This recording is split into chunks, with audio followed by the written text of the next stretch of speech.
ના ના હું ભલે ઘર ઉતરતો હતો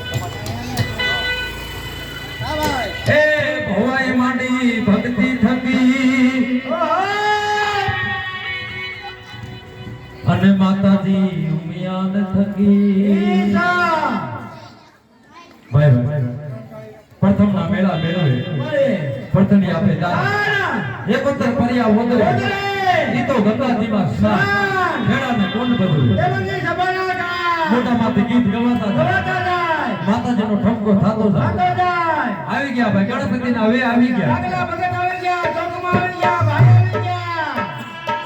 ભગત એ અમે તમને તો ઓળખ્યા ભાઈ આખું રાજકોટ ઓળખે શેરીને ગલીએ એ આવો ડાયરો બાપા એ રામે ટોપી પહેરીને આવ્યા ને ડાગલા ભગત છે ડાગલા ભગત હા તમારે હરે ભાઈ એને ઓળખતા તમે ના હું સૌ તમારા ગોરેદા હા ઈ મારે ઘરેથી હા ઈ મારું માણા હું એનું માણા અમે બે માણા છે અને તમારા થાય ગોરાળી માં એ હાથું ભાઈ કાલે મારે ઘરે સત્યનારાયણ ની કથા હતી તને ઘડીને જઈને ભાગે કહેવાય એટલે મેં કીધું ઘરે ઘરે આમંત્રણ દી આવું લે જાવ રમણી દાદાના ઘરે શેર શંકર દાદાના ઘરે એ તમારા ઘરે કહેતે ગામમાં તમારું મકાન મને નો દેવું અરે બા હવે ગામમાં